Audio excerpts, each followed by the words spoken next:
ಮನೆಯ ಮಗಳಿವಳು ನಮ್ಮ ಪುಣ್ಯವತಿ. ಏನು ಕಾಲೋನಿನಲ್ಲ, ಹಳ್ಳಿಲಿರೋ ಮನೆ ತೋಟ ಎಲ್ಲ ಬಿಟ್ಟು ಇಲ್ಯಾಕೆ ಬಂದಿದ್ದಾರೆ ಅವರು? ಮಗಳು ಮದುವೆ ಮಾಡಿ ಅಪ್ಪ ಪಾಪರಾದ, ಕೆಲಸ ಹುಡ್ಕೊಂಡು ಬೆಂಗಳೂರಿಗೆ ಬಂದಿದ್ದಾನೆ ಅಷ್ಟೆ. ಇನ್ನೇನತ್ತೆ, ಅವರಿಬ್ರು ಮಕ್ಕಳು ನಮ್ಮ ಮನೇಲಿ ಆರಾಮಾಗಿ ಉಣ್ಕೊಂಡು ತಿನ್ಕೊಂಡಿದ್ದಾರಲ್ಲ. ಅಂದರೆ ಪೂರ್ವಿ ಮದುವೆ ಆದ ತಕ್ಷಣ ಇರೋ ಸತ್ಯನೆಲ್ಲ ಅಮ್ಮಾಜಿ ಹತ್ರ ಹೇಳಿ ನಮ್ಮನೇಲೆ ಬಂದು ಜಾಂಡ ಅವರು ಪ್ಲ್ಯಾನ್ ಏನಾದರೂ ಇದೆಯಾ? ಖಂಡಿತ ಅದೇ ಪ್ಲ್ಯಾನ್ ಅವ್ರದ್ದು. ಇಲ್ಲ ಚಂಚು, ನಾವು ಅದಕ್ಕೆ ಅವಕಾಶ ಮಾಡಿಕೊಡ್ಲೇಬಾರ್ದು. ಈಗಲೇ ನನಗೆ ಆ ಪದ್ಮಿನಿ ಪೂರ್ವಿನ ಸಹಿಸ್ಕೊಳಕ್ಕಾಗ್ತಿಲ್ಲ. ಇನ್ನು ಆ ಮನೆಯವರೆಲ್ಲ ಇಲ್ಲೇ ಬಂದಿದ್ರೆ ನಾವೇ ಅವ್ರ ಚಾಕ್ರಿ ಮಾಡಬೇಕಾಗತ್ತೆ. ಅದಕ್ಕೆ ಬ್ರೇಕ್ ಹಾಕೋದಕ್ಕೆ ನಾನಿದ್ದೀನಲ್ಲ ಅತ್ತೆ. ಏನು ಮಾಡ್ತೀಯಾ? ಹೋಗಿ ಸತ್ಯನ ಅಮ್ಮಾಜಿ ಹತ್ರ ಹೇಳ್ತೀಯಾ? ಅಮ್ಮಾಜಿ ಏನು ಮಾಡ್ತಾರೆ ಹೇಳು? ಸ್ವಲ್ಪ ಹೊತ್ತು ಕೋಪ ಮಾಡ್ಕೊಳ್ತಾರೆ, ಆಮೇಲೆ ಅಯ್ಯೋ ಪಾಪ ಅನ್ಸಿ ಸುಮ್ಮನಾಗ್ತಾರಷ್ಟೇ.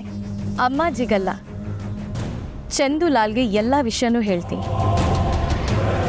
ನೀನು ಸಂಬಂಧ ಬೆಳೆಸ್ತಿರೋ ಭುಜಂಗ ಬರೀ ಬಡವ ಅಲ್ಲ, ಪಾಪರವನು. ಅವನು ತಿನ್ನೋದಕ್ಕೆ ಒಂದು ತುತ್ತು ಅನ್ನಕ್ಕೂ ಗತಿ ಇಲ್ಲ ಅಂತ ಹೇಳ್ತೀನಿ. ಆಗ ಇದಕ್ಕಿದ್ದಾಗೆ ಮತ್ತೆ ನಿಂತು ಹೋಗುತ್ತೆ. ಅಲ್ಲ ಚಂಚು, ಈ ಎಂಗೇಜ್ಮೆಂಟ್ ಏನೋ ನಿಂತು ಹೋಗುತ್ತೆ, ಆದರೆ ಅದಕ್ಕೆ ಕಾರಣ ನೀನೇ ಅಂತ ಆಗತ್ತೆ. ಆಮೇಲೆ ಎಂಗೇಜ್ಮೆಂಟ್ ಮುರಿದಿದ್ದ ಆರೋಪ ನಿನ್ನ ಮೇಲೆ ಇರುತ್ತಲ್ವಾ? ಅದೇನಾದರೂ ಆಗಲಿ ಅತ್ತೆ, ನಾನು ಬೆಳಗ್ಗೆಯಿಂದ ಕಾಲೋನಿಲಿ ಓಡಾಡಿದ್ದಕ್ಕಾದರೂ ಚಂದುಲಾಲ್ಗೆ ಎಲ್ಲ ವಿಷಯನೂ ಹೇಳ್ತೀನಿ. ಮಿಕ್ಕಿದ ಆಮೇಲೆ ನೋಡ್ಕೊಳ್ಳೋಣ.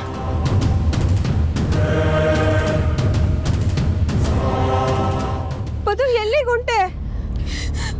ಅತ್ಯವ, ಪೂರ್ವಿ ಕುತ್ತಿಗೆಯಿಂದ ತಾಳಿ ತೆಗ್ಸಿ ಅದನ್ನ ನಾನು ಹಾಕೊಳ್ಳೋ ಪಾಪಕ್ಕಿಂತ ನಾನು ಈಗಲೇ ಹೊರಟೋಗ್ತೀನಿ.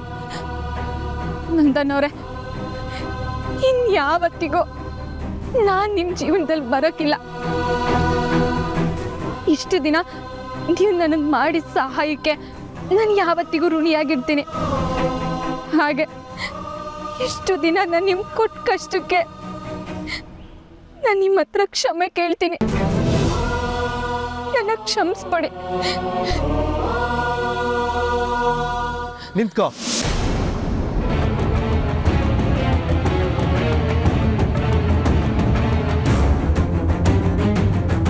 ಇಷ್ಟೊತ್ತು ತನಕನೂ ಹೇಗಾದ್ರೂ ಮಾಡಿ ನಿನ್ನ ಮನಸ್ಸು ಬದಲಾಯಿಸಿ ಪೂರ್ವಿ ಕತ್ತಲಿರೋ ತಾಳಿನ ನಿನಗೆ ಕಟ್ತೀನಿ ಅನ್ನೋ ನಂಬಿಕೆನಲ್ಲಿದ್ದೆ. ಆದರೆ ನೀನದಕ್ಕೆ ಅವಕಾಶನೇ ಮಾಡಿಕೊಡ್ತಲ್ಲ.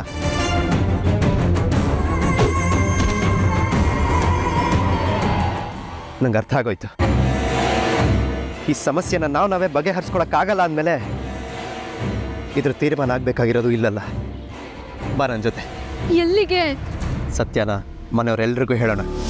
ದೊಡ್ಡವರೆಲ್ಲ ಸೇರಿ ಅದೇನು ತೀರ್ಮಾನ ಕೊಡ್ತಾರೋ ಕೊಡಲಿ, ಇವತ್ತೇ ಎಲ್ಲ ನಿರ್ಧಾರ ಆಗ್ಬಿಡ್ಬೇಕು.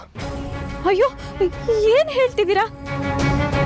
ಅಲ್ಲ, ಎಲ್ರಿಗೂ ಹೇಳಿದ್ರೆ ಅವರೆಲ್ಲ ಇದನ್ನ ತಡ್ಕೋತಾರ? ಹೌದಣಿ ಅಂದ್ರೆ ದೊಡ್ಡ ಆಘಾತನೇ ಆಗ್ತೈತೆ. ಒಂದಲ್ಲ ಒಂದಿನ ಈ ಸತ್ಯ ಎಲ್ರಿಗೂ ಗೊತ್ತಾಗ್ಲೇಬೇಕಲ್ವಾ? ಎಷ್ಟು ದಿನ ಅಂತ ಮುಚ್ಚಿಡಕ್ಕಾಗತ್ತೆ? ಪದ್ಮಿನಿ ಬೇರೆ ಹೋಗ್ತೀನಿ ಅಂತಾಳೆ, ಆಗ್ಲಾದ್ರೂ ಗೊತ್ತಾಗುತ್ತಲ್ವಾ? ಅದಕ್ಕೆ ನಾವೇ ಹೇಳ್ಬಿಡೋಣ. ಅದೇನಾದ್ರು ಆಗಲಿ, ಬನ್ನಿ. ನಿಮ್ಮ ಹತ್ರ ಸ್ವಲ್ಪ ಮಾತಾಡಬೇಕಿತ್ತು. ಏನು ವಿಷಯನಮ್ಮ? ಅಂಕಲ್, ತುಂಬ ಇಂಪಾರ್ಟೆಂಟ್ ವಿಷಯ. ಇಲ್ಲಿ ಎಲ್ಲರೂ ಇದ್ದಾರೆ, ಸ್ವಲ್ಪ ಸೈಡ್ಗೆ ಹೋಗೋಣವಾ?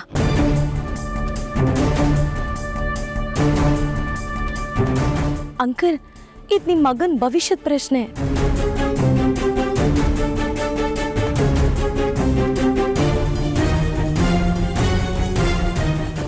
ಸರಿನಮ್ಮ, ನಡಿ.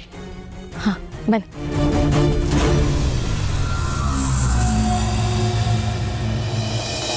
ಪೂರ್ವಿ, ಅಮ್ಮಾಜಿ, ಅಂದರೆ ನಮ್ಮ ನಂದನ್ ಪೂರ್ವಿ ಕುತ್ತಿಗೆ ತಾಳಿ ಕಟ್ಟದ್ನ ನನಗೆ ನಂಬಕ್ಕೆ ಆಗ್ತಿಲ್ವಲ್ಲ ಅಮ್ಮಾಜಿ? ನನಗೂ ನಂಬೋದಕ್ಕಾಗ್ತಿಲ್ಲ ನರೇಂದ್ರ. ಫೋಟೋಗಳೆಲ್ಲ ಸತ್ಯ ಹೇಳ್ತಿದ್ಯಲ್ಲ. ಅಮ್ಮಾಜಿ, ಇದನ್ನೆಲ್ಲ ನಿಮ್ಗೆ ಯಾರು ತಂದು ಕೊಟ್ರು? ಯಾರು ಇದನ್ನೆಲ್ಲ ಹೇಳಿದ್ದು? ಈಗ ಆ ವಿಷಯ ಬಿಟ್ಬಿಡು.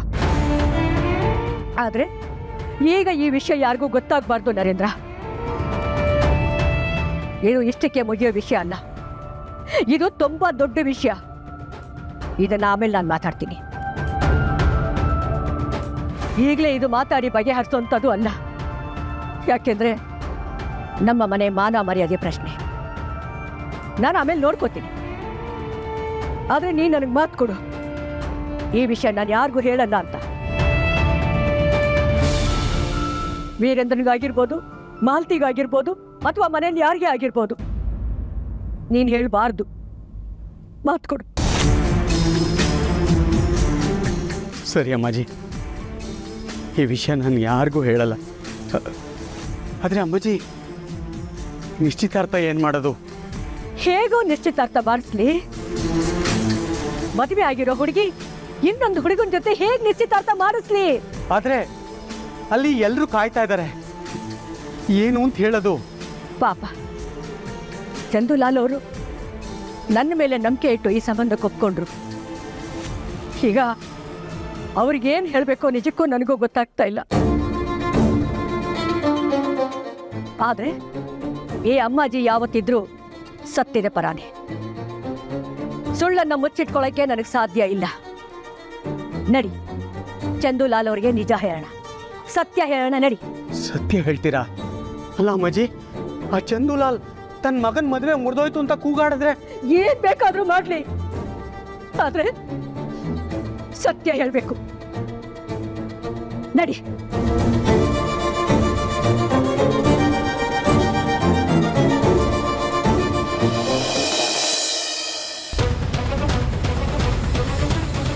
ಏನಮ್ಮ ಅದು ಅಂಥ ಮುಖ್ಯವಾದ ವಿಷಯ? ಅಂಕಲ್, ನಿಮ್ಮ ಬೀಗ್ರಾಗ್ತಿರೋ ಭುಜಂಗ ಅವ್ರ ಬಗ್ಗೆ ಎಷ್ಟು ಗೊತ್ತು ನಿಮಗೆ? ಯಾಕಮ್ಮ ಈ ಪ್ರಶ್ನೆ? ಹೇಳಿ ಅಂಕಲ್. ಒಂದು ಹಳ್ಳಿಲಿ ಇರ್ತಾರೆ ಅವರು, ಬಡವರು, ತೋಟ, ಮನೆ ಮತ್ತೊಂದು ಚಿಕ್ಕ ಅಂಗಡಿ ಇದೆ. ಆದರೆ ದೊಡ್ಡ ಸ್ವಾಭಿಮಾನಿ ಅವರು. ಮರ್ಯಾದೆಗೆ ಅಂಜೋ ಜನ ಅಂತ ಅಮ್ಮಾಜಿನೇ ಹೇಳಿದಾರಲ್ಲ. ಅಷ್ಟೇನಾ? ಹಾಂ, ಇದನ್ನೆಲ್ಲ ಯಾಕೆ ಹೇಳ್ತಾ ಇದ್ಯಾ? ನೋಡು, ಏನೇ ಇದ್ರೂ ನೇರವಾಗಿ ಹೇಳಿಬಿಡು. ನಿಮ್ಮ ಬೀಗ್ರಾಗ್ತಿರೋ ಭುಜಂಗ ಅವ್ರ ಬಗ್ಗೆ ಬರೀ ಅರ್ಧ ಸತ್ಯ ಅಷ್ಟೇ ಗೊತ್ತು ಅಂಕಲ್ ನಿಮಗೆ. ನಿಜ ಹೇಳಬೇಕು ಅಂದರೆ ಅವ್ರು ಇದೇ ಬೆಂಗಳೂರಲ್ಲಿ ಯಾವುದೋ ಕಾಲೋನಿಲಿ ಬದುಕ್ತಿದ್ದಾರೆ.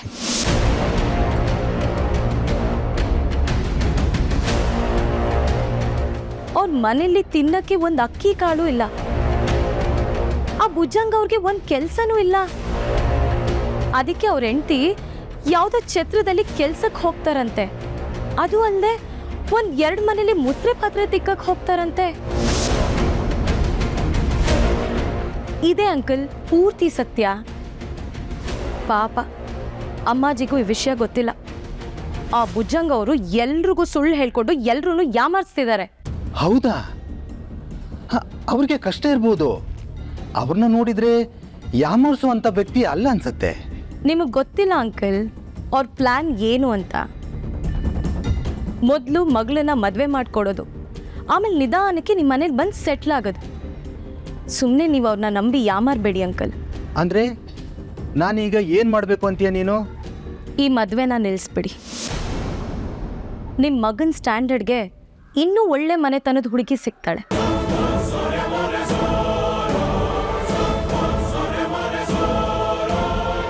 ನಾನು ಸುಮ್ಮನೆ ಇದನ್ನು ಹೇಳ್ತಿಲ್ಲ. ಈಗ ನಮ್ಮನೇಲೇ ನೋಡಿ, ನಂದನ್ ಪದ್ಮಿನಿನ ಮದುವೆ ಆಗಿ ಬಂದ. ಆ ಪದ್ಮಿನಿ ಜೊತೆ ಆ ಪೂರ್ವಿನೂ ಬಂದ್ಲು.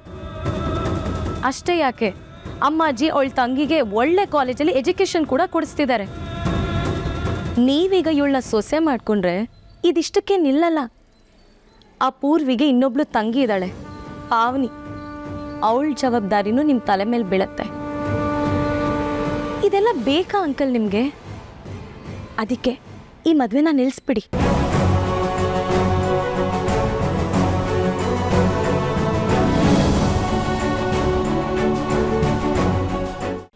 ಇಲ್ಲ, ನಾನು ಈ ಮದುವೆನ ಮುರ್ಕೊಳ್ಳಲ್ಲ.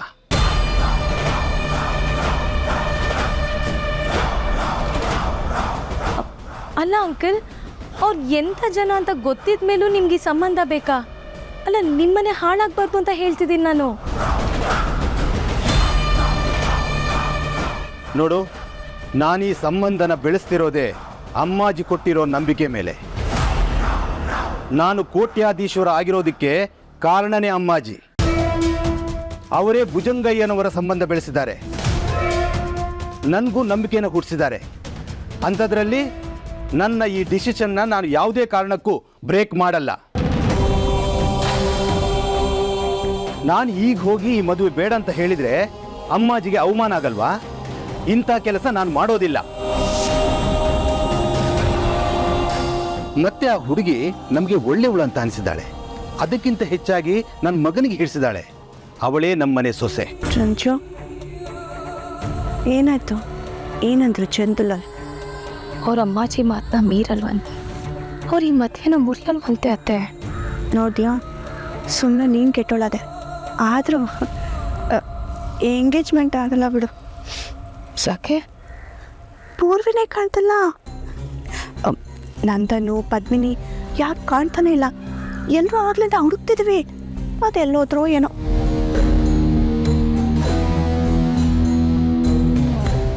ಅಕ್ಕ, ಬಾವನ್ನ ತಡಿಯಕ್ಕ. ಸತ್ಯ ಹೇಳಿದ್ರೆ ಯಾರು ತಡ್ಕೊಳಕ್ಕಿಲ್ಲ. ಇವತ್ತು ಅದೇನಾಗುತ್ತೋ ಹಾಗೆ ಬಿಡು ಪೂರ್ವಿ. ಪೂರ್ವಿ, ಪದ್ದು,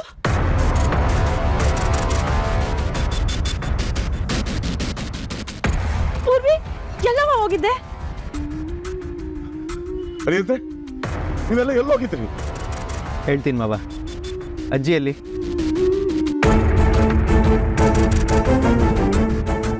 ಅಜ್ಜಿ, ಏನಾಯ್ತು? ಯಾಕೆ ಹೇಗಿದ್ಯಾ? ಅದನ್ನು ನಾನು ಹೇಳ್ತೀನಿ.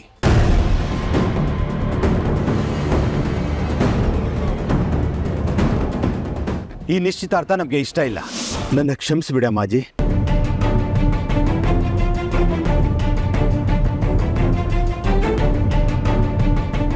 ಋಷಿ, ನಡಿ. ಅಪ್ಪ, ನೀವು ಏನು ಹೇಳ್ತಾ ಇದ್ದೀರಾ? ಯಾಕೆ ಈ ಮದುವೆ ನಡೆಯಲ್ಲ? ಋಷಿ, ಈ ಅಪ್ಪ ಏನೇ ಡಿಸೈಡ್ ಮಾಡಿದ್ರು ನಿನ್ನ ಒಳ್ಳೇದಕ್ಕೆ ಆಗಿರುತ್ತೆ ಅಲ್ವಾ? ಅಷ್ಟು ನಂಬಿಕೆ ಇದೆ ಅಲ್ವಾ ನನ್ನ ಮೇಲೆ?